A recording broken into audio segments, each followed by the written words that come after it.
Meeting. I believe none of us have remained untouched by the alarming reports recently from Syria and from Iraq. The situation in general is, as you all know, alarming, with the Islamic State on the edge of conquering Kobane, while at the same time advancing towards control of Iraq's Anbar province. The situation for Christians, however, is far beyond alarming right now. What we are witnessing is nothing less than a human and a cultural catastrophe. This very parliament has on several occasions expressed support for freedom of religion in Iraq and in Syria. But there are still issues that we need to address. How can protection be ensured for people now living in fear of their lives from Islamic State and sectarian violence? How to enable refugees belonging to ethnic and religious minorities to return to their homes? What would a long-term solution for Christians and other minorities look like? These are some of the questions that we definitely have to address. At the September session of the Parliament in Strasbourg, inspired by the tireless work of my colleague, Nuri, his strong case for action, I suggested that the European Parliament should call on the international community to create a safe haven in Iraq and Syria, where refugees can return to their homes.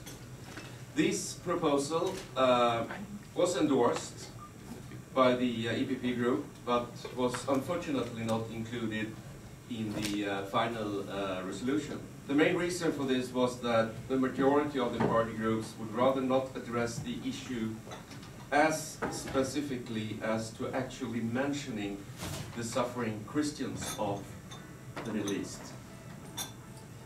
So my friends, in order to spread knowledge about the current situation for Christians in Iraq and the concept of safe haven, I'm pleased today to introduce Mr. Nuri, founder of the global movement, The Demand for Action, to combat extreme current-day persecution of Christian religious minorities in the Middle East. Mr. Kino is one of Sweden's most acclaimed investigative journalists. As an expert of minorities in the Middle East, he recently took part in a hearing in the US Congress and in a meeting with also with members of President Obama's staff in the White House. Before I leave the floor to Kino, Mr. Kino, I would like to mention that after his presentation, there will of course be a possibility to ask questions to Nuri. So please, Nuri, the floor is yours. Very welcome.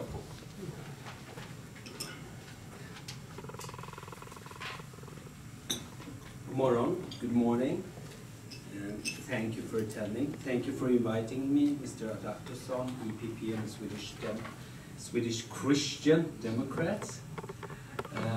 I want to start with showing a short video. Can we turn down to light?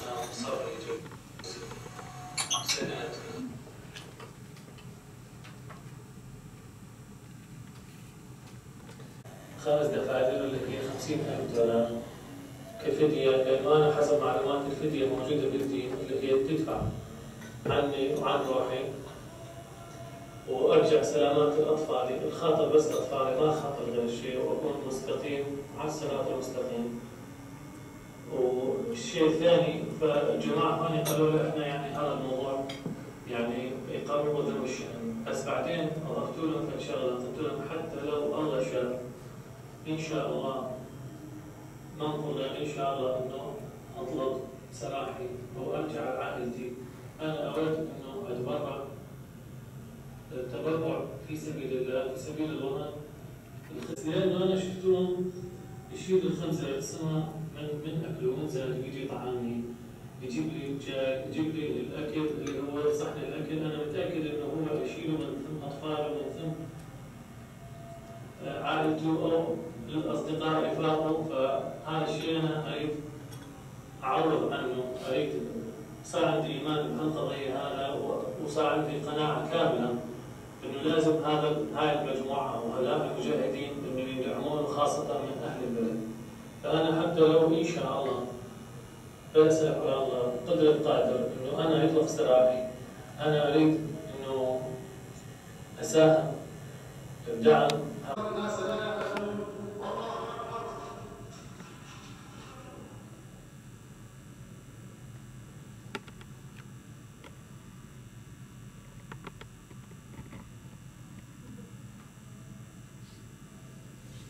Thank you. I'm sorry for starting your day like this, but this is and has been since 2004 the reality of my nation. I spoke to this man's brother yesterday. His name is Riyad, and he and his brother was beheaded 2004. Riyad lives in Sweden as of a few years. He has applied for asylum several times, but he's never been granted permission to stay in the country. That makes him an illegal immigrant, an undocumented human who is hunted in Sweden and hunted in his homeland Iraq. He is just one of many people who have seen extreme atrocities in their own families. His life and the lives of his family members illustrate the fate of Assyrians, Chaldeans, Syriacs, and the other indigenous people of Iraq. Before the war in Iraq, Riyad's family had a good life in Mosul. Then came the US invasion and the fall of Saddam. You would think that meant peace and quiet for the Iraqi Christians, that the Americans brought democracy to Iraq and that everything changed, that they provided safety and security for Iraqis. But it was exact the opposite. The infighting began immediately, and the minorities were targeted first. For Christians and other religious minorities, shops and jobs were taken away from them by extremists, and their lives were constantly threatened because of their religion and ethnicity. To make things worse, but provide daily bread for their families, many of the Christian minority who were well educated and connected in society also chose to work for the American military as interpreters or something else. They also thought that would protect them, that the Americans would protect them from being harmed. That turned out not to be true. Sergo, the beheaded man, Riyad's older brother in the video, was abducted and murdered for two reasons. First, he was born non-Muslim. And second, he worked for the enemy, the United States. A few days after the murder, Riyad, who is the youngest brother of three, wandered among hospitals in Mosul to find Sargon's corpse.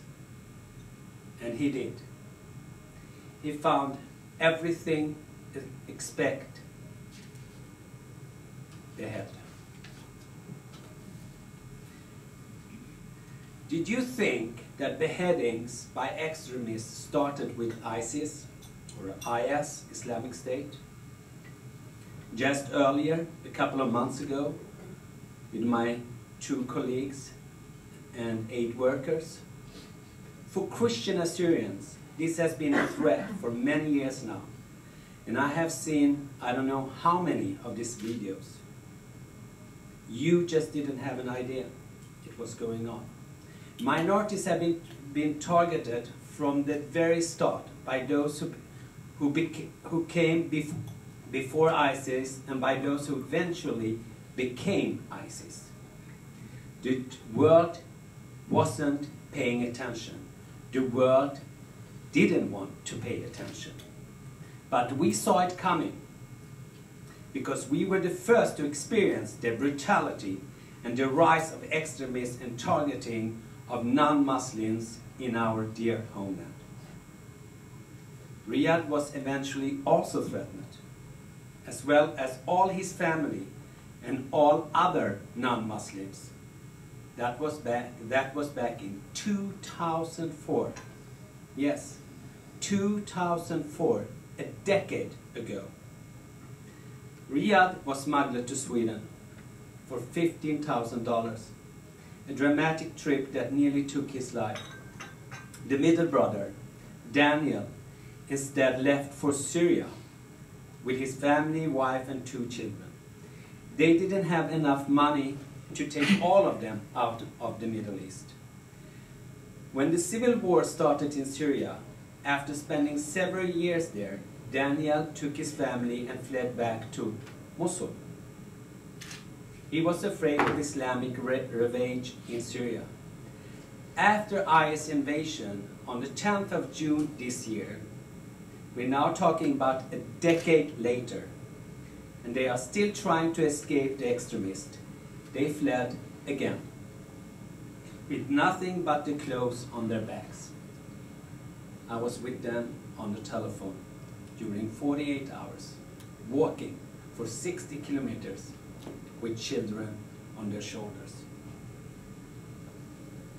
They fled to Karakosh to start with, a nearby city, a Christian Assyrian city. But shortly after, Karakosh was invaded by IS and totally emptied 40,000 people on the run within a couple of hours. Sargon, the beheaded brother, had a wife and 3 children, as he mentioned. They now live in Switzerland. Sargon's, Riyadh's, and Daniel's parents are in US. UNHCR helped them leave Middle East. They haven't met their sons for more than 7 years. As a journalist, it is unethical and a crime not to reveal the truth that you are aware of.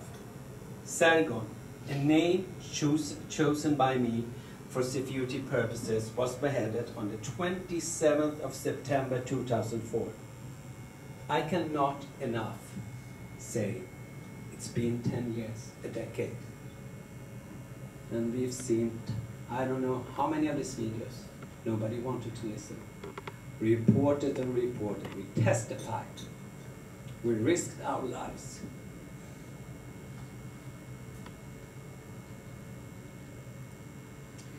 For a decade now, these brutal atrocities have taken place. I and many others, I will say it again, have documented, reported and testified, and most of all, we have warned.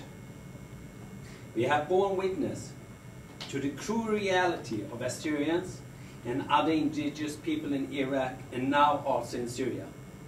And we have said that if it's not stopped, the perpetrators of this ethno-religious cleansing, this genocide, will grow to a worldwide movement that will affect people no matter where in the world they live.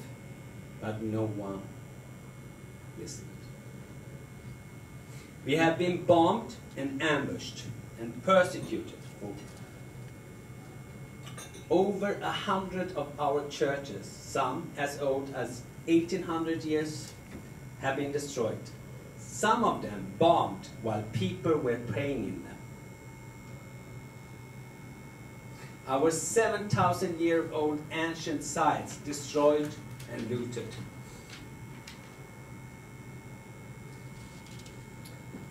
We've been collecting pieces of our slaughtered children with our own hands. We constantly fear kidnappings and rapes. Young girls as old as 3 years are being ripped out of their arms of their mothers. At least half of the Christian population of Iraq had already fled the country before IS invasion of Mosul, as well as Mandeans, Yazidis, Turkmens, Shabaks, and other minorities. And now Kurds are facing the same atrocities in Syria and also Iraq. At least half, no, let's go directly to a film. Sargon Saidi, an Assyrian filmmaker and native of Syria, who currently resides in America, has recently been in Erbil, Iraqi Kurdistan, and for the purpose of this breakfast meeting, interviewed some of the hundreds of thousands of internally displaced people. Let us together watch this 10-minute version of his documentary and then discuss solutions. Because we are at the end of the road now. The Middle East has been systematically emptied of its original people for a decade. And I want you and your children and your grandchildren to be aware that this happened while we all were watching. That this happened on our watch. Please, can we turn down the light?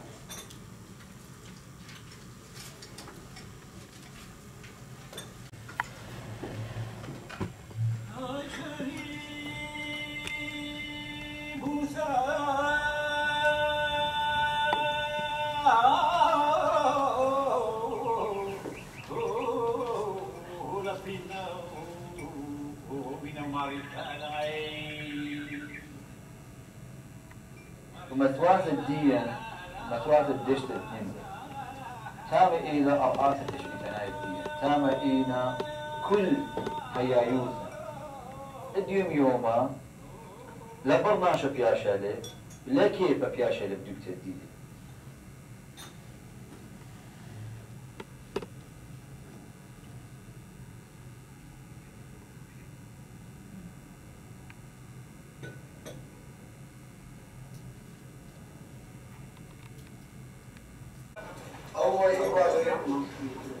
هو إيوالي باسط ميسي ولخالي خمسة خبير ميسي لخالي مصلحهم ودستوهم هدويا أخر خياطة ماشي أخر خياطة وأخر باشوت هذا احنا سوينا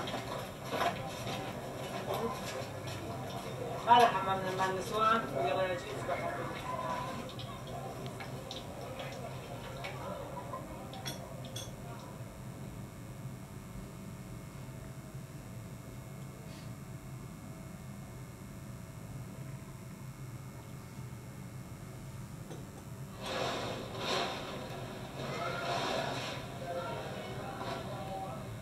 حقوق الاسلوب مساوي اللي بغزاها منيخ اول نيخ بسجن باش تطالع اليوم اول شيء سجن يبي حقوق سجن بخلت اذا الحقوق اذا كل من دي رعايه ولو حمام ليه ولو مغسله ليه خيابه ليه خيبه سخانات ليه ولو شيخ تخينا من الفقرته الناس يردوا مخنا شريكه هاي طفل بين ذنب معايش باي دوكا هاي تبرد والله عندي رابط تبرد معي ما تبرد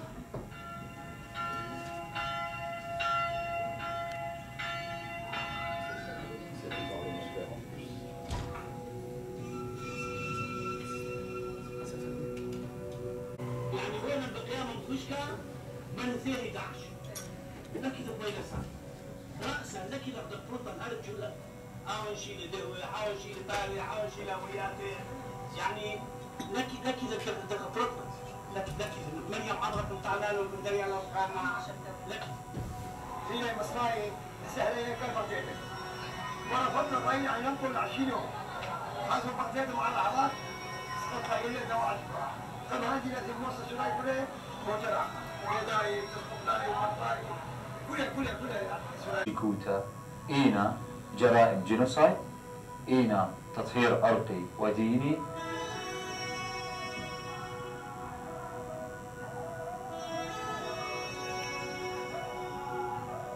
الدنيا ولا سقطها من ناشر من عمران جينوسايد دخلها ولا بس بتطلع لكن بارك شكلها ديموغرافية الأرى ما يتألفت ناشي أرقي أرضية فيش استقطع يعني فيش شفانا خين إلى دي أرقى من دي يعني طلعت أرقى من دي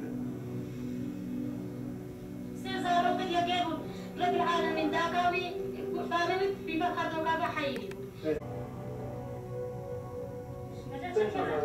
خليني وحنا كيفاش الماتكين الدونشي كذا في سوق عند الماتكن وكاتين ستة زام الجنيه ستة زام أنا مية زام أنا مبالي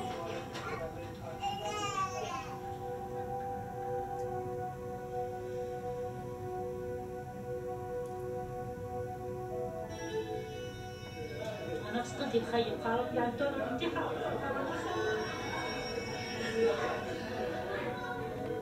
شو نحكي؟ حتى ايش شنو شنو الفائدة يعني هسه راح نحكي ويقولوا لنا احكوا نحكوا تجون تصورونا صرنا مهزلة للكل، شنو الفائدة؟ ما حد بده يسوي لنا حل، هاي الشهرة نحن طالعين ما حد يسوي لنا حل. شنو ذنبنا يا علي؟ شو بدي لك انا بسمع زي بيتي. شنو الفائدة؟ يجون كل شوي يجي واحد يصورنا ويروح. شنو هيجي صايرين مهزلة احنا مسيحيين؟ شنو فائدتنا احنا مسيحيين بالعراق اذا احنا مترزلين ببيوتنا؟ شنو الفائدة؟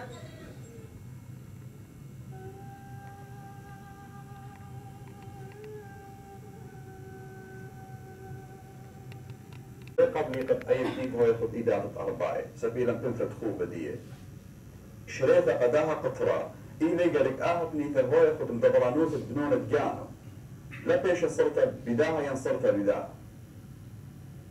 لا رايش متوى خشرايا كونفليكت إيتن ما بين عرباي وقرداي البنيات تشعيتن هاي دنا ماينورتيز خيتا كل أول شولة بالدار النقزة سيبر وأني هم شبيواينا ضحية تخطلاشة لنا الدية تخطلاشة أنا تري بفلاشة نلدن عراتي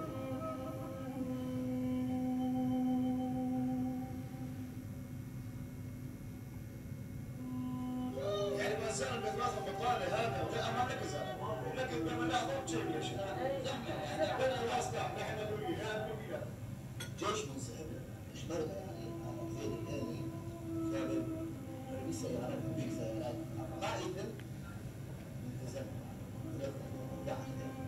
جيش العرب عشان ما كلها جيش اجي يوم قالت لنا عما قالت لي دخلانه بود جيبه من شلطانوت العراقي شلطانوت الدقليقه قالت لنا دخلانه بيي سنيقه وخ اخني قالم قد خامخ كانت قلت لنا خالد بوليس خينا قلت لنا قد امريكيه خينا قد ادخلت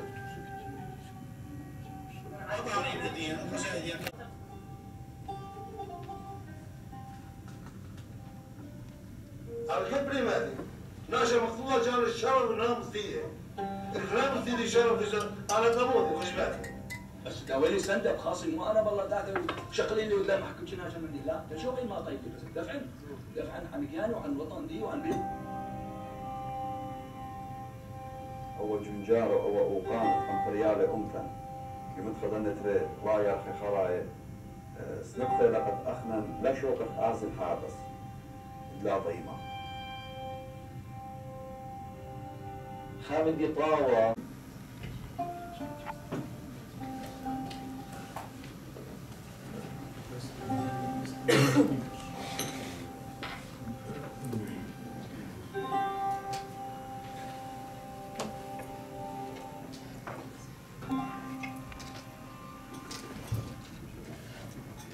You're actually the first that had the opportunity to see this short film. It was done for this purpose, and now we have decided to make a long documentary out of the material.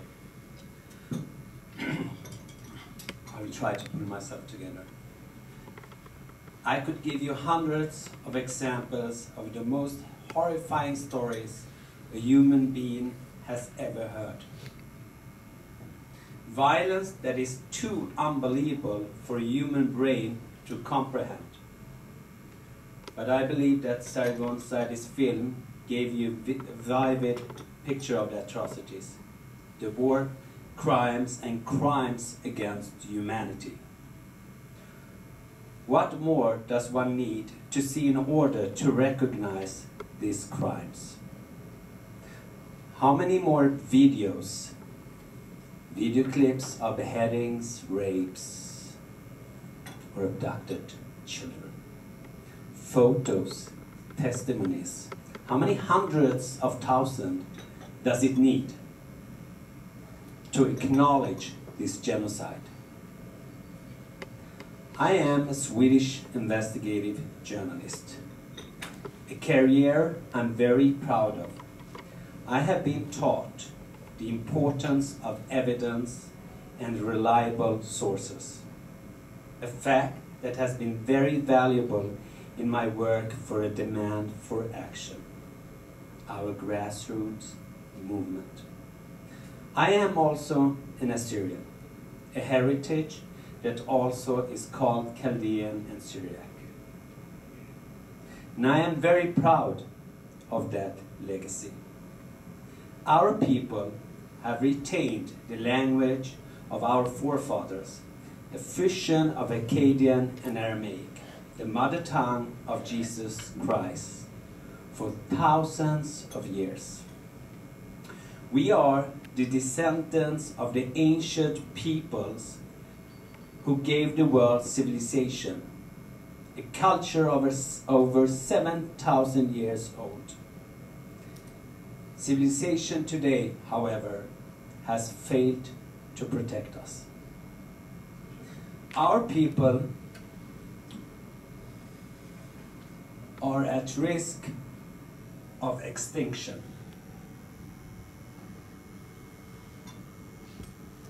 More of us now live in the diaspora than we do in our ancestor lands.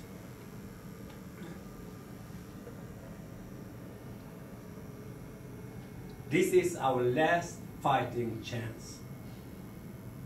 For us, the indigenous people of Iraq, Yazidis, Assyrians, and other minorities, this is it. Our entire existence rests in hands like yours.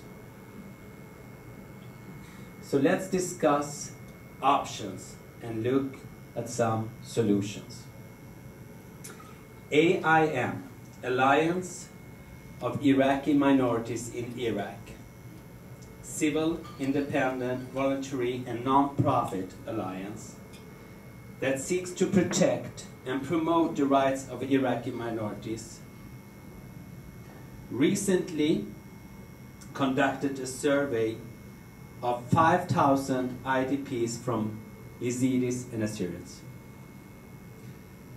The reason for the survey was to see if the minorities who are refugees in their own country want to leave or to stay in Iraq. And if they prefer to stay, how can that happen? The result shows that about 45% have lost hope. They want to migrate, since they don't believe that anyone can protect them anymore. 55%, however, want to be able to return to their homes. These are doctors, teachers, engineers, landowners, property. But before they return, they want to be armed.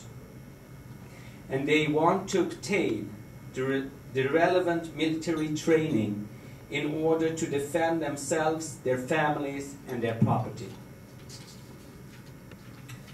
They also want a safe haven, a safe zone, where international troops secure and protect their area.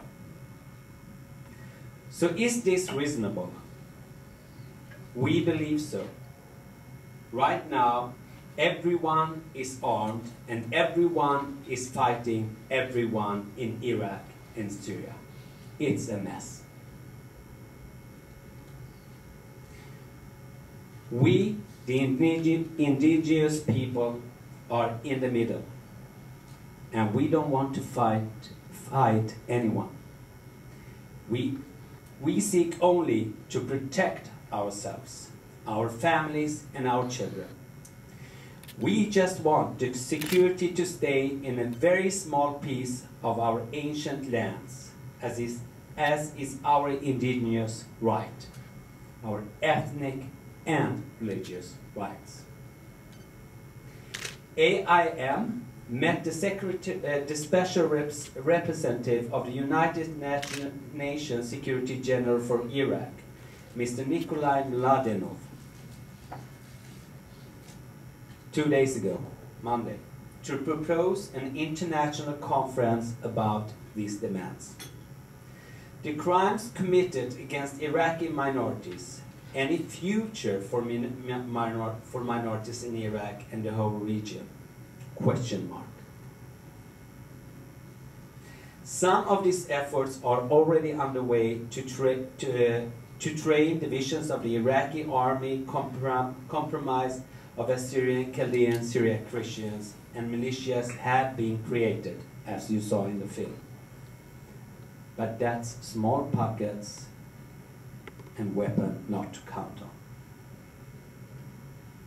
Extremists, part of it also called Islamic State or Daesh in Arabic, will take it as a signal that they can get away with genocide with no consequences if they are not pushed out of the Nineveh plain. So this is not just important for minorities, but for the entire future of the Middle East. And essentially, eventually, to the rest of the world.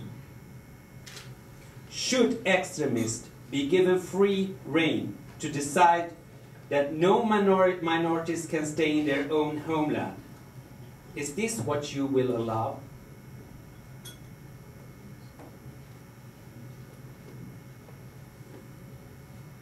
Then there will no more be minorities, ethno-religious ones, and indigenous people in the Middle East left. Then that's it. Michael Benjamin from AIM said to me yesterday over the telephone, Nuri, what is next?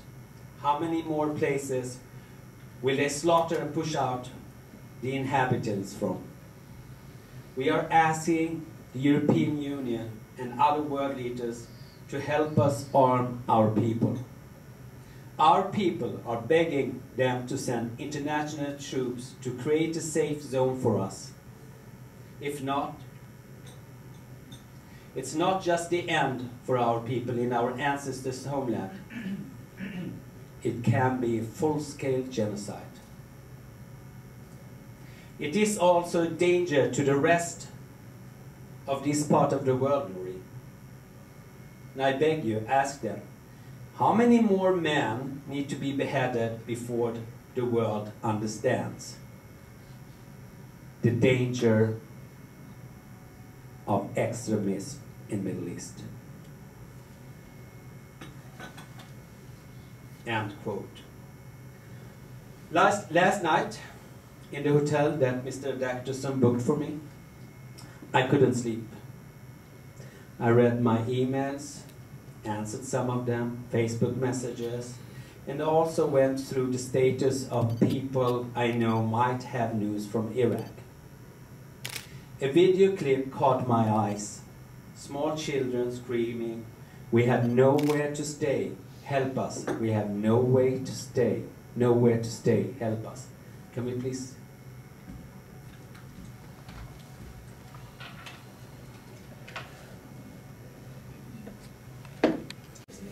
And the barbaric acts going on as we speak. We leave the floor. I would like to leave the floor to questions. We have 2 microphones here. If Martin, could you help us with the microphones? We have still 10-15 minutes, so I hope we will have a chance to have a discussion as well. So please, you are first. Hi, my name is Teresa Kirchler. I'm a journalist for Swedish National Daily Svenska Dagbladet. I have a question on just practicalities, dry things. So you want international troops to protect this area. I mean, how practically would that work if there's a safe haven in this region? You're going to have all kinds of refugees seeking to flee to that haven, and not only the people who originally inhabited those hills, and not only the Christian minority which you seek to protect. I mean, practicalities, you're going to have an internationally protected haven where you would only accept the Christians to be rescued, or how does that work? Second, I have a second question. I'm just simply being the devil's advocate here a little bit. Would you really want to send more weapons to this region? You're asking for military training and to be armed. I'm just wondering whether that would be a good idea. Thanks. Thank you. Very good questions. To start with, the Nineveh Plain is not purely Christian, definitely not. It's Assyrians and Christian Assyrians, also called Chaldeans and Syriacs. It's Yazidis, it's Shabaks, it's Turkmens. So, and they all agreed on this. This is their own demands. This is not our demands. And if other refugees would make it there, very good. That they also can find safety.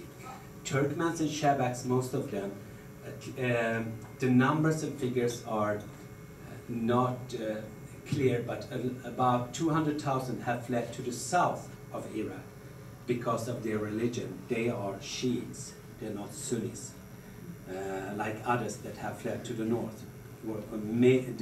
The Kurds are mainly Sunnis, that's why. And yes, we believe in a safe haven, we believe in a safe zone. It's been done before in modern time. They are models for doing it. And it's also according to the Constitution of the Security Council of the United Nations that when a country cannot protect its inhabitants, the world should do it before it's too late. We don't want a new Rwanda. And we already experienced the religious cleansing enough now. Second, more weapon. Weapon in the Middle East you can buy in a second. There is so much weapon. It's not what they are asking for. It's not that you should send them weapon. It's that you buy them weapon. That you create a battalion within the Iraqi army. As an example, since the Iraqi army itself is infiltrated by so many different groups, extremists, these people also want to be part of it. They also want to protect themselves. All other provinces are protected by tribes, Sunni tribes, Shia tribes, Sunni mullahs, Sunni aghas, which means leaders. They are not protected. Why should they be the only ones that cannot defend their women and property? Thank you. Next. Yep. So I was wondering if the members, because they have to leave if they want to stay. Oh, okay, please. Thank you very much for your presentation. Since 3 years I could put in public one remark that every Christmas time in Nigeria it's allowed to kill Christians. and it's every year, just before Christmas time, there is a genocide of Christians in Nigeria. And I said, it started 3 years ago, and I repeat this every year, that if international community is doing nothing, it would be so-called allowed to kill Christians, because we see that nothing is done. And when I was asked, so what we can do, I said that the minimum what we can do is international observation mission, if not international appeal to the governments to do something. It's the absolutely minimum, and I know that there is a lot of us, especially the person who are here, who did it, but maybe we should repeat or propose something, something on this issue, reminding that in 2001 it was the, I think, 20-country coalition, maybe more, who started the intervention in Iraq. Yes, so we should remind this fact that yes, that it was did. So my proposal is to think about international observation mission, can go there, or make an appeal to the governments who started Iraq war. Thank you. Thank you very much. Want to add something? I think that's a splendid idea. I think we also discussed something similar yesterday, to have an international conference with testimonies here in the European Union in Brussels, and also to have a hearing at the same time. Mr. Kelly. Thank you so much for reminding us of our duty, because we all owe these people something, living in safety and stability. I advocated last month in Strasbourg that we should also provide a safe return of the refugees to their homes, not only humanitarian aid, but the final goal should be that they would be able to return to their homes. But my question is, what mechanism do you see for this safe haven? I fully agree that it is needed. Should it be conducted through Security Council, or should it be a coalition of the willing, or in what relation this action should be to the Iraqi government there, which is shaky and ambiguous and as you said, penetrated by extremists. Could you advise us what would be the most practical steps to be done? 2 weeks ago, I spoke to a mother whose daughter has been kidnapped. I asked her the same question. I said, how realistic do you think it is? We had about an hour's conversation after we cried together and calmed down. And this is a very bright woman. And she said, why are we always asked this question? Why are not the world leaders asking themselves this question and just do something instead of asking, talking, debate and discuss it, because there are models for this. Stop talking, start to act. That's her words. I think that's enough as an answer. Please. John Rotics, European External Action Service. I think it's impossible not to be both touched by what you've said and shown, and also to be outraged by the injustice of what is taking place. At the same time, I'd like to hear what examples you have in mind for safe havens, because I think a number of people around the table. It seems to me that putting people's fate in the hands of an international community that is visibly reluctant already today to put any boots on the ground, which is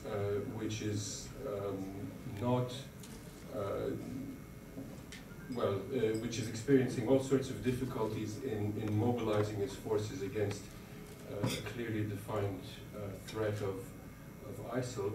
what perspective is there to ensure the long-term safety of people in a region as fraught with sectarian tensions as it is. You mentioned the possibility to give people the chance to defend themselves. And you mentioned that other ethnic groups in Iraq have this possibility. Unfortunately, well, look at what's going on in Baghdad. There's ethnic cleansing, and the more you arm people, the more people end up getting killed. And the safety is by no means guaranteed simply by giving people locally the possibility to defend themselves. So with all sympathy for the injustice which is being committed, I'm afraid that we have to consider this very carefully before encouraging people into a situation which could be a death trap. You put people in a ghetto, and safe haven can be likened to a ghetto. Well, we know what happens to people in ghettos. They are actually more vulnerable than ever in some cases. Last point, and I'll conclude with this. When the Patriarch of Baghdad was here recently, he made a point about the specific contribution that Christians make to Iraqi society, because they are part and parcel of it. And he pleaded not to insulate, not to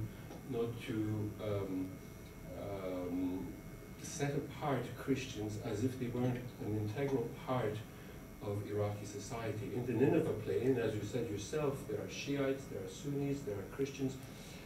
So this is now a secondary consideration, because I think the lives of people come first. But if we establish a safe haven, I think we also need to be conscious that the extremely precious contribution that Christians make to social and political life in Iraq, or which they should be doing, is going to be curtailed, because we're going to be creating an island that isolates them from the rest of society. That's as I say, I think it's a secondary concern, but it's also something that at least the hierarchy of the Chaldean Church is concerned about. Thank you.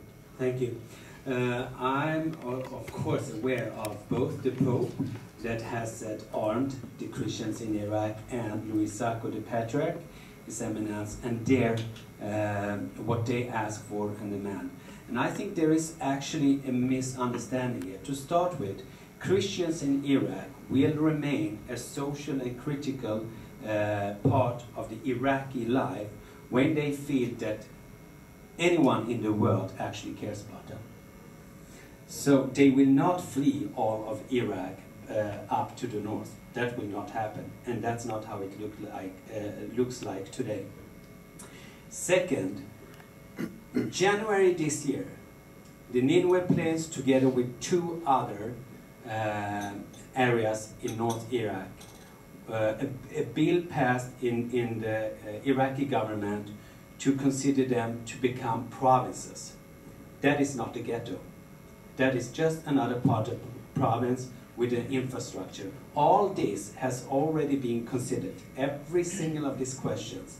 And this is for the Security Council, for the European Union, for the US government, the Iraqi government, and most of all, the Iraqi minorities themselves to decide how to implement it and if it's realistic.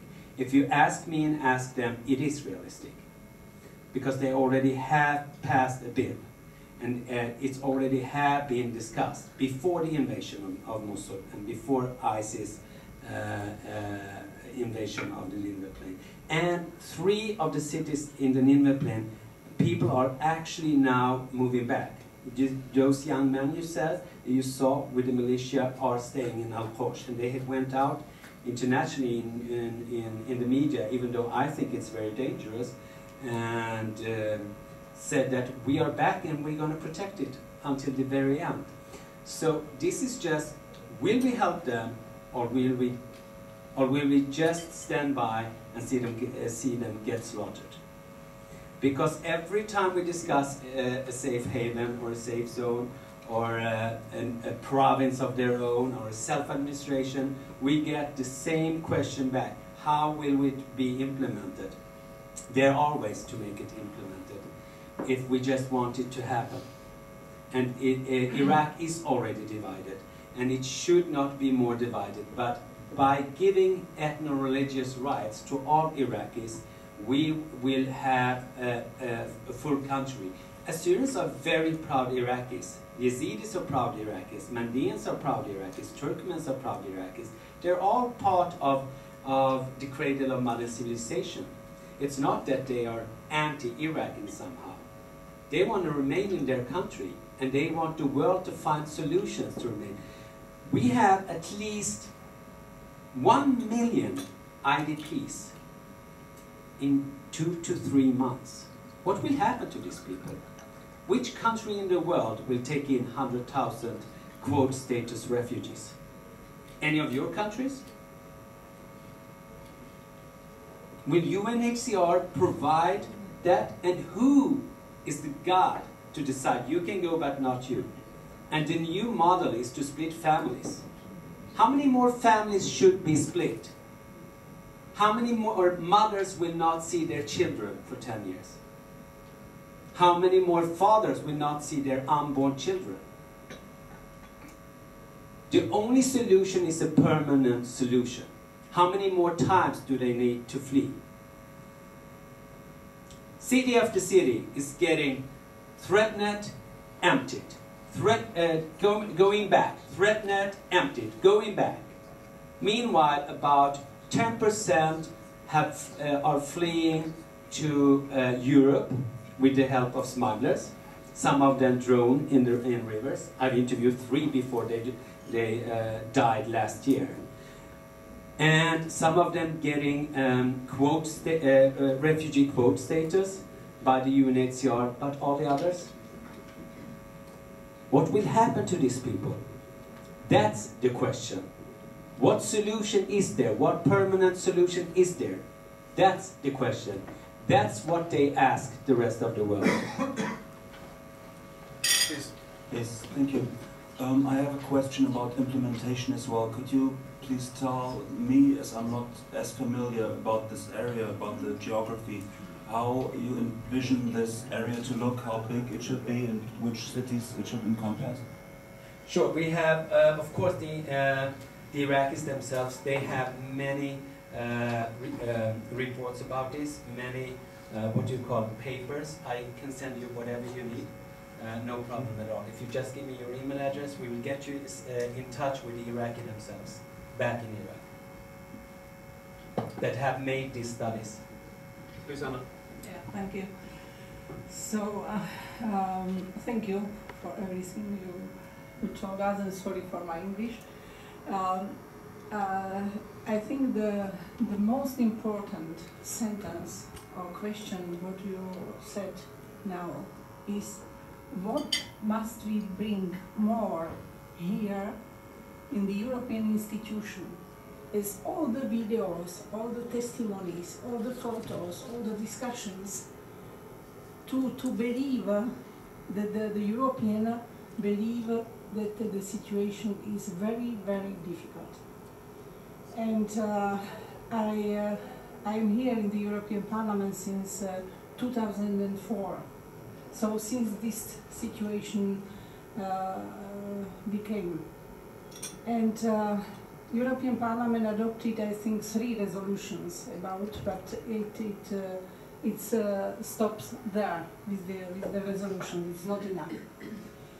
I think that now it's not the time to put the questions to you, because our foreign department of the European Commission and the European Council must know what to do, how to talk with Iraqi authorities, what tell them, and the Iraqi authorities must must see that the position of the European Union is very strong. It's and they don't want to discuss, and we don't want to discuss if we or not. European Union give a lot of money to the region, so there is the possibility to have a deal. And I think I'm very, very sorry, because probably is a very symbolic I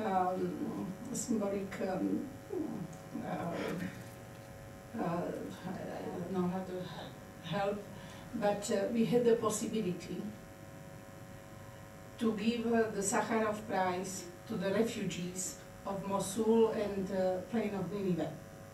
And I'm really, really very sorry that because it was the possibility to show that the European Parliament means this situation, or considers the situation as very serious. And thank you very much. Really, I'm very, very sorry, because we lost a very good occasion to talk about the Christians and all other minorities in this region. Thank you all for coming. And you want to comment on this, or no? I'm just very pleased with it. Yeah. And I think there will come other times where this ethno-religious cleansing will be recognized in the European Union, since you already raised the question in your jury. Thank you very much for that. I think on behalf of all the IDPs, I can say thank you. And I would like to say thank you to you, Nuri, for waking us up when it comes to the situation, and when it comes to the urgent need for action that you are working for. I think that this morning has been a really important reminder, and I think even if we see problem with your solution and your proposal when it comes to safe haven, I think we have no other choice than work for this. And I myself have committed myself to continue that work, because I think we have an obligation, as you said, we have an obligation to help these people living under terrible circumstances. So I think we need to continue the discussion about safe havens. You have given us good input and a good start. And dear friends, I hope we together might be able to work out something and to take action in order to help our friends in Iraq and Syria. Thank you for coming out this morning. Thank you so much, and have a nice day. Thank you.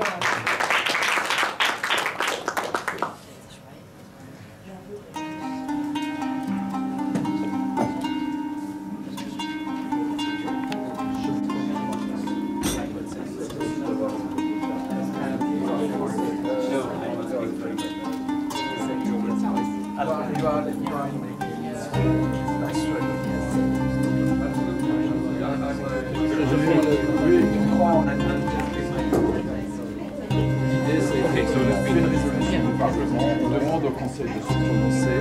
Moi, je vais voir le conseiller diplomatique et c'est Hollande que j'avais vu parce que les Russes m'avaient prévenu je ne devais pas intervenir.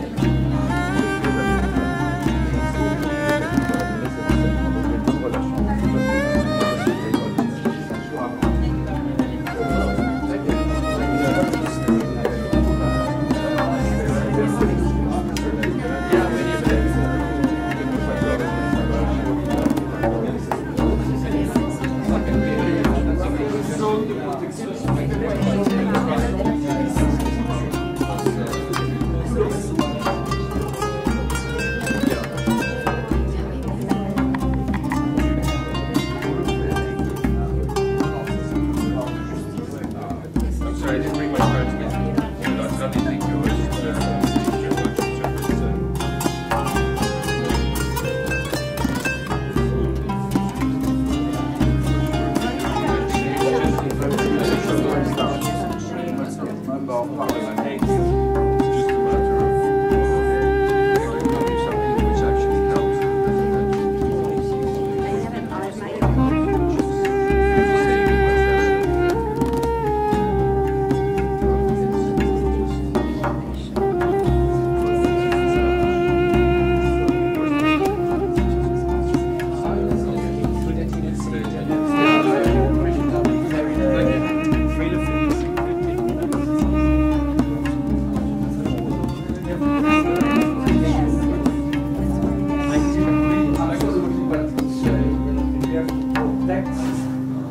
If you do nothing, they are killed. It's finished.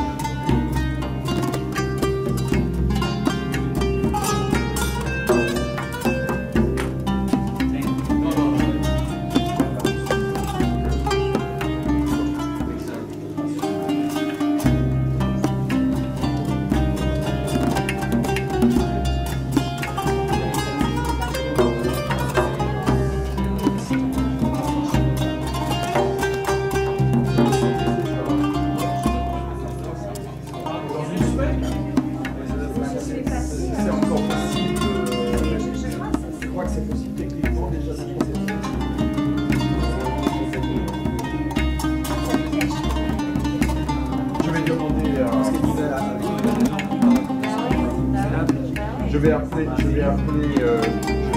également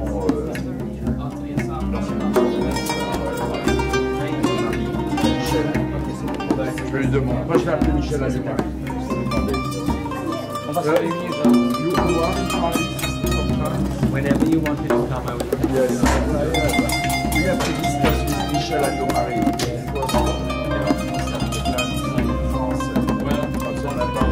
She wants to do something. Yeah, I think the most important thing is not to just people vote only, but if we don't make it, this is a problem. They say we make this, they say we make war against, but we have only the solution to protect these minorities. And if we don't make it, also absolutely for this.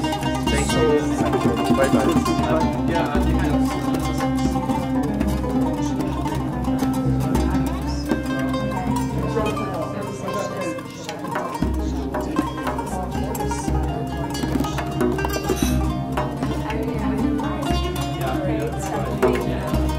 we will put you in touch with you because they have organizations which are very good. We will send everything you need. Just email me and I will make sure you get in touch with everything.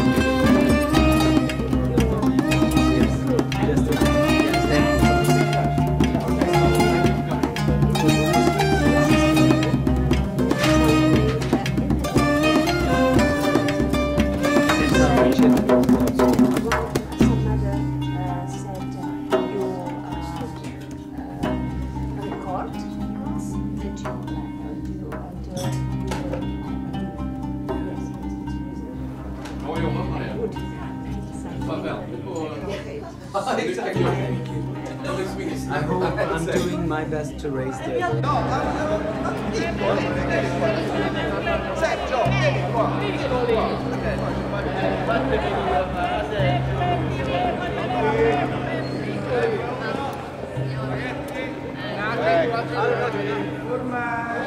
Piaccia sempre, ma basta.